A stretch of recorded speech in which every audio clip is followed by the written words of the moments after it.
Well, the time has come in Canada for our country to essentially burn down. And I'm not just talking metaphorically with politics, or I guess quite literally with politics. I'm talking also physically. Fire season has started, and it is not good. Fire season is not supposed to start for another month or two. And yeah, this is not good. We've already got lots of people evacuating, and we've got some political updates. We got Freeland in the news. We got Trudeau with a video to explain why he's doing what he's doing with the capital gains tax, and among other updates. Welcome back to the channel. Welcome back to another video, everybody. Before we get into it, I do want to encourage you guys to smash the like button and subscribe if you haven't yet already. It does really help grow the channel. And as well as once you are subscribed, there's a little bell icon that shows up. If you could just do me a favor, click and tap that. It's post notifications. It just adds a layer of insurance so you can actually be notified of upcoming videos. And if you haven't gotten one of these stickers, Wacko Trudeau has to go. The link for that is linked down in the description or the pinned comment below. They are coming off the shelves probably in the next 7 days. Limited edition for a limited time only. Get yours before they are all gone. This is what they look like IRL. Without further ado, let's get into this video here. So we've got an update in the polls. Well, sort of, not really. Still sitting at 220 projected seats. Bottom line, 191. Top end, 237. I'm just super happy. I got to tell you, folks, I opened up 338 federal polling, and I just see 220, and I thought that this wouldn't happen until probably later in June.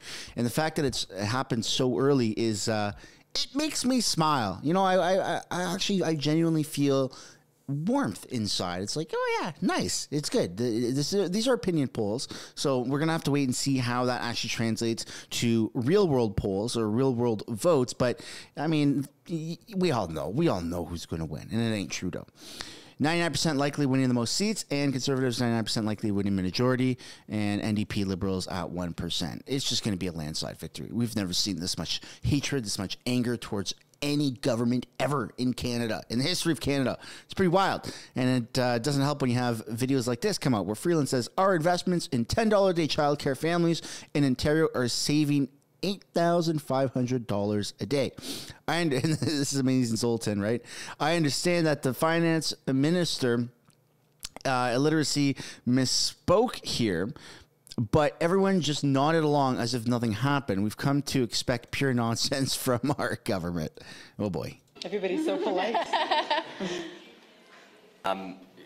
Just pivoting to the $10 a day childcare. I know, you know, some of the provinces have got where we've hit that $10 a day mark, but in Ontario, we're still a little bit above it. Whenabouts can we expect to see that, see us hit that $10 a day average in the province? Because I know people are waiting to kind of hear that. Families already in Ontario are saving $8,500 a day. Everybody's so... Oh my God. I know it was clipped, but I really hope that wasn't true, that's not how the sequence of answering went, but it seems like it is. It's just unfortunate, man. We have a bunch of idiots that are running the show here in Canada, and it's bad. It's bad, folks. $10 a day childcare seems great in theory. Look, I'm a father. My daughter is almost 2 years old. My son is about to be born in July, and I would absolutely love the idea of paying $10 a day for childcare. However, if that were the case, I would have actually had to sign up in my town of 75,000 people, give or take a few, 4 years ago, in order to, you know, get on that waiting list and get approved. So the way that $10 a day childcare works, and if you don't want to hear this, just, you know, hit the arrow key or double tap your screen on the right side to fast forward through this. But a while ago, when the government announced this, all the facilities that are childcare had to apply for that government grant, and they had to meet certain criteria. I don't know offhand what those are. Maybe it's square footage. Maybe it's how many people, how many employers are there, what their qualifications are. There's a whole bunch of different checklists. And once they apply, they have to wait to be approved. Once that deadline hit, no more applicants could apply for $10 a day childcare. From my understanding, I don't know if they've opened that up again, but it's very misleading and actually disingenuous for the government to go around and gloat about $10 a day childcare when they made an actual deadline. Oh yeah, if you're a childcare facility, you can apply by this date, and after that, oh sorry, you've missed the boat. It's like you're either trying to help people or you're not. I don't understand it. But let's segue into the next story here. You've got Ezra Levant from Rebel News. It says, blackmail. Trudeau's thugs try to cancel Rebel News conference. Our annual Rebel News live conference almost didn't happen because Trudeau staff tried to blackmail us. Ooh, let's take a look. I'm standing outside Rumble Live, which was a co-production between Rumble, the free speech live streaming platform, and Rebel. And we had a bunch of great speakers today, including Donald Trump Jr. But the event almost didn't happen. Holy we were crap. blackmailed for today's event by the government of Canada. The event venue received a threat saying that they have to cancel the event unless they spend $49,000 on unnecessary security. Well, of course, this event isn't going to make $50,000. I did not pay the ransom. Our friends at Rumble did, and I got their permission to tell you about that. But you should know, Justin Trudeau, Yara Sachs, Canada Lands Company, and the Toronto Police Service, if they had got their way, this event would never have happened. Holy smokes, man. Rebel News is an alternative platform, alternative media outlet, and they are just being put through the ringer, man. It's wild. Like, they aren't allowed to ask, from my understanding, any politician questions at press conferences because Justin Trudeau has quite literally, I believe, himself deemed Rebel News as not a media outlet and wants nothing to do with them and is making their life a living hell. And it's like freedom of the press, bro. Freedom of the press. They're an actual company. They're an actual corporation. I'm assuming they've got payroll. They've got, like, it's not just me walking in saying, hey, Trudeau, answer this with my phone. Like, it's an actual thing, right? So kind of shitty. And speaking of people being put through the ringer, we have an update on the Freedom Convoy organizers, or the people that were involved that have been political prisoners. So there was a big one that just kind of got settled. That's Tamara Leach and Chris Barber. We're going to take a look at that in a moment, but this is about Pat King. Supporters and media are gathered outside of the Ottawa courthouse for day one of Pat King's trial. He's facing charges from his participation in the Freedom Convoy, including mischief counseling, others to commit mischief, and obstruction of police. Let's take a look at this video here. It's by Chris Dacey on X. Bit of a crowd this morning. Supporters, mainstream media. Hey, Dacey here. I am live outside the Ottawa courthouse where Pat King is set to begin his trial today. Charges stemming from the Freedom Convoy way back in 2022. Pat's facing charges of mischief, consulting others to commit mischief, disobeying a court order, and obstructing police. So he's got a few charges. This has been a long time coming. As we know, the trial of Tamara Leach and Chris Barber is still ongoing here. No decision expected on that one for some time. Pat is expected to arrive at court very shortly for the first day of his trial here. I will be here today and covering the trial throughout, so stand by for more.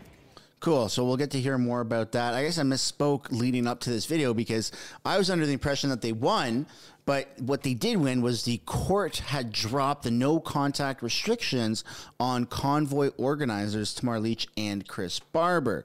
Two prominent Freedom Convoy organizers will now be able to communicate and meet again without lawyers present. And so this has been in play for what, over 2 years, right? The Freedom Convoy happened in January, February of 2022, and now we're in the summer months, the fire season of 2024. So just over 2 years. The court dropped a no-contact order on Wednesday of the Freedom Convoy organizers, which prohibited them from meeting.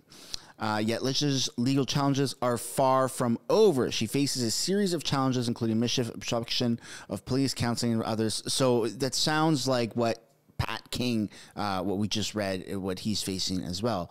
But Leach says she's taking victories where she can find them. It's a step in the right direction. I'm grateful for the win. Tamara Leach, I don't want to mispronounce it.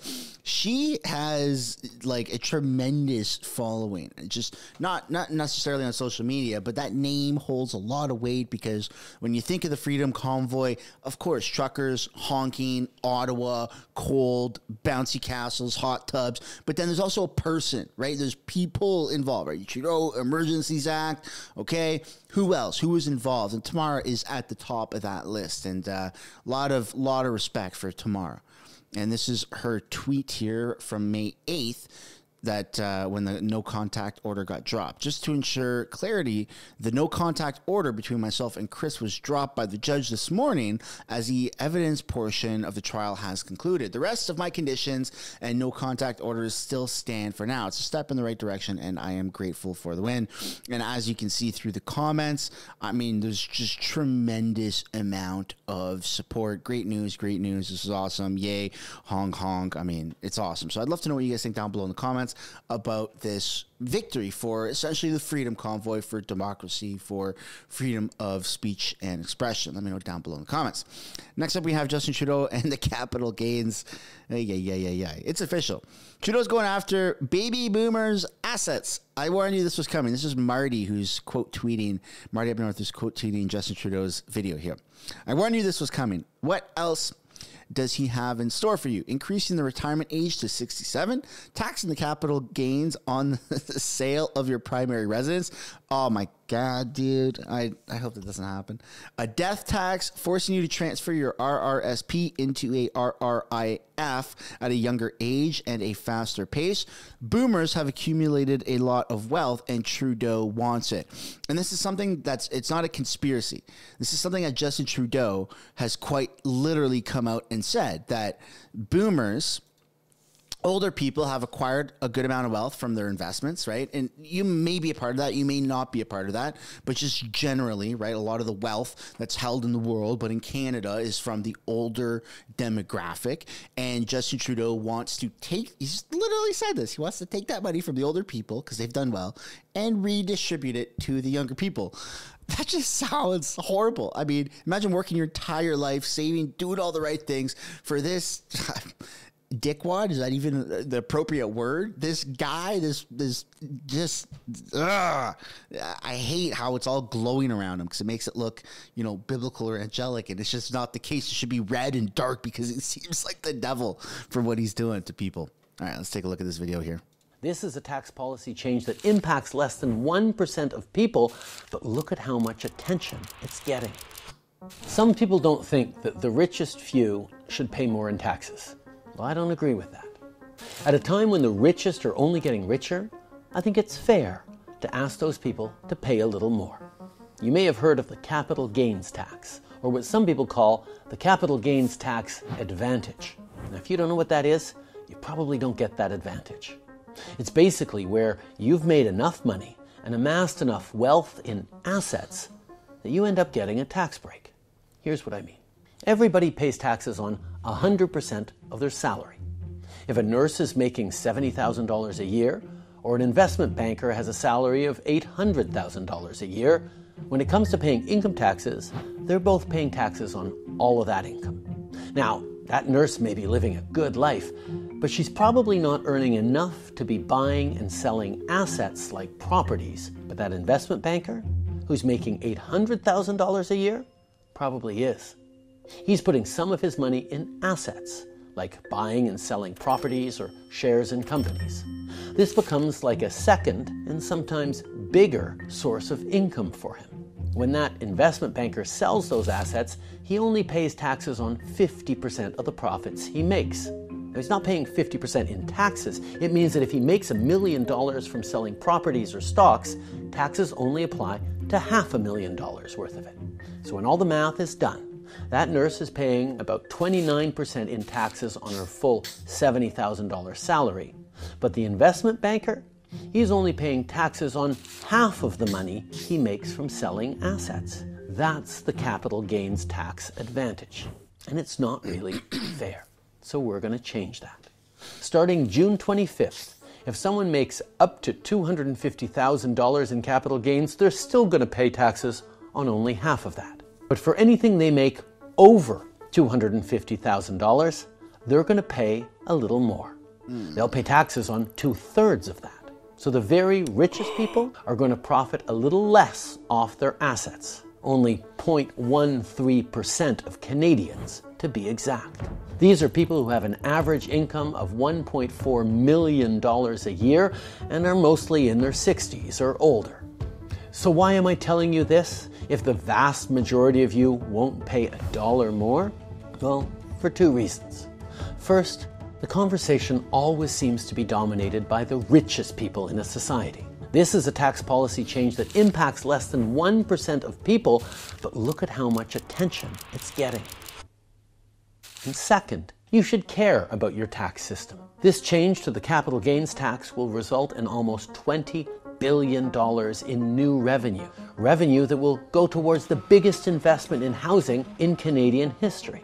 Revenue that will create a national school food program, that will make prescription contraception and insulin available for anyone who needs it, that'll build a national dental care program. See, a fair system creates a fair country. And that's what I want. A fair Canada for every generation. I don't know who is buying this, but it's a short term. Like anyone who views this, if you don't have money in investments, if you aren't in that position in your life, that then I could see how this would be like, yeah, tax the rich, right? The young liberals right out of school who, whatever it is, whatever the case it may be for that mentality. I could like kind of see it, but not really. The problem with that is as time goes on, as you get new jobs, as you scale in your company, as you maybe start your own company, as you get a house, you pay off the house, maybe you get a rental. I don't know what the case is. Maybe put some money in stocks and the stock market skyrockets. Maybe you bought precious metals and, that skyrockets. Whatever it is, right? Whatever the hell it is. All it takes is one good investment in life. One good investment in life to be lucky, right time, right place, whatever it is, holding on to something, and that skyrockets. It could be real estate, it could be stocks, it could be many, many different things.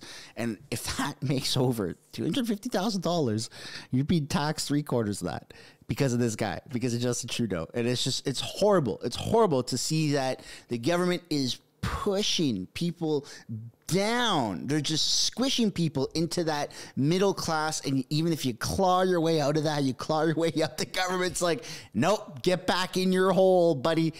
I don't know. I seem to have an issue with that, but I'd love to know what you guys think down below in the comments.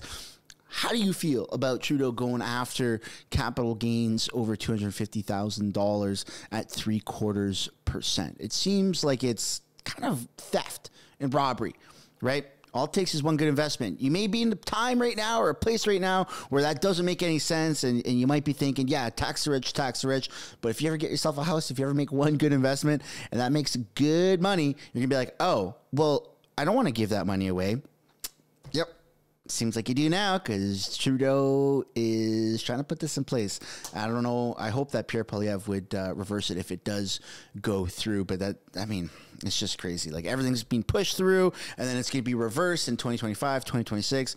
It's horrible. And I'm not the only person that thinks that Trudeau is off his rocker. His own brother thinks that as well. This is a clip from the interview that his brother did with Tucker Carlson. Let's take a look at this. Well, it feels like there's some dark energies out there. There's like, I akin it to like, it just seemed like there was a negative cloud taking in Canada, a bad energy, bad juju going on.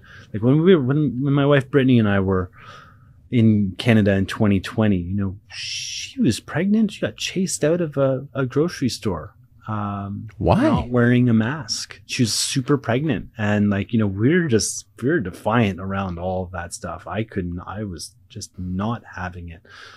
And, but for people to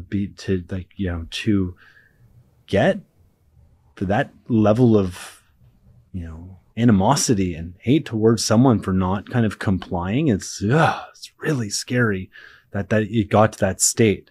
And chasing a pregnant lady out of a grocery store? Chasing a pregnant lady out of a grocery store. Triggering a miscarriage. That's just absolutely beyond. Oh, it's horrible. So did you grow up in Ottawa? I did. So it really is your country, and I can tell by the way you say I grew up in Ottawa. I've been all over Canada. I've been all around. Canadians far and wide are amazing people. I agree with that. Beautiful country, just like America. I mean, I've been so blessed to be all over America, and and for the last 8 months, I've been driving my Kennedy bus all over America too, which has been just an absolutely unbelievable experience. And, really meeting people where they're at. And I'll just say, and I've been all over the world too, and people everywhere are generally good. And it's like, there's good, beautiful hearts all over. There's bad people out there. There's some people that seek to deceive and cause chaos and might quite frankly be evil. But, I just have to do the best I can and, lead with an open heart and speak truth. My heart really goes out to him for that horrible, him and his wife, for experiencing a miscarriage. It's absolutely horrible, man. I can't imagine what that would feel like for emotions. First of all, I've never, I've been blessed to never have to experience that. And then also for a woman to have to experience, that internal, act or whatever is, that's just, I don't want to get too caught up in that because I feel like I'm just going to get stuck in this very depressed spiral right now. But I don't want to say that that's part, the outrage is, could be pointed to, haha, that's because of Justin Trudeau, your brother. But kind of, his brother went up and did all these press conferences and labeled the, people who didn't participate, fucking YouTube censorship, man. People who didn't participate in that whole thing, people who didn't want to wear masks during that whole thing as X, Y, and Z, labeled them with all of these slanderous and defamatory names and created this outrage. And I'm not saying that it's Trudeau's fault that, his brother's wife experienced that miscarriage, but the divisiveness in Canada, that was fueled by Prime Minister of Canada, right? He had an option. He had an opportunity to try and unite people, and he didn't. He chose to divide. And that's something that people are never going to forget. People lost their jobs. Their lives got flipped upside down because of what happened over 3 years, and it's still... There's irreversible damage that has been done. Friendships, families, right? There's deaths that have occurred. People couldn't even be there for their family members that were dying. They couldn't visit them. They couldn't, do anything because of these restrictions that happened. And it's just irreversible damage. And there's going to be that lingering feeling of, it almost feels like the after effects of a war zone in Canada, where you're walking around day to day, and it might not, you're not stepping on, broken down buildings and corpses and stuff, but you're walking around, there's the silence of it, the silence of the feels like the collapse of Canada that's, we're either going through or that it's already begun. It's irreversible. It's irreversible. It's happened. And that is because of our government. And then they make stupid videos like this. This is the Bank of Canada, who is saying, brace yourselves for a financial crash. Some indicators of financial stress have risen. At the same time, the valuations of some financial assets appear to have become stressed. This has 1 million views. 1 million views in a day. This is wild. Here we go. Some indicators of financial stress have risen. At the same time, the valuations of some financial assets appear to have become stretched. This could increase the risk of a sharp correction that could generate system-wide stress. The recent rise in the use of leverage in non-bank financial institutions could amplify the effects of such a correction. Well, there you go. A crash is coming. It sounds like a crash is coming. They really made it seem like we were in the clear and that, inflation was under control. Interest rates were under control. Oh, Glenn, interest rates are at a historic low. That is just going to linger in people's minds forever. It still haunts me to this day that Trudeau said that. And now it seems like we're crashing. We're crashing and burning. And speaking of burning, we're going to end this video with an update on the developing news of all the forest fires that are happening in BC. Because it is bad, folks. This is like super bad that it's happening this early at this scale. Air quality advisories are in effect across Western Canada because of smoke from wildfires. In northeastern BC, thousands of people have been forced to flee Fort Nelson as a raging wildfire inches closer. Wildfires are also burning in northern Alberta and northern Manitoba. Drought conditions and a smaller snowpack this year are among the aggravating factors in the early start to the season. CTV's Renee Rogers is standing by with more for us. Renee, what's the latest on the wildfire situation across Western Canada this morning? Hi, Marcia. Well, fires are currently burning from BC right through the prairies, and evacuation orders are in place as the wildfire season gets off to what's being called an early start this year due to ongoing drought conditions in Western Canada, as well as an early snowmelt. Now, in BC, the Parker Lake wildfire currently stands at 5,300 hectares.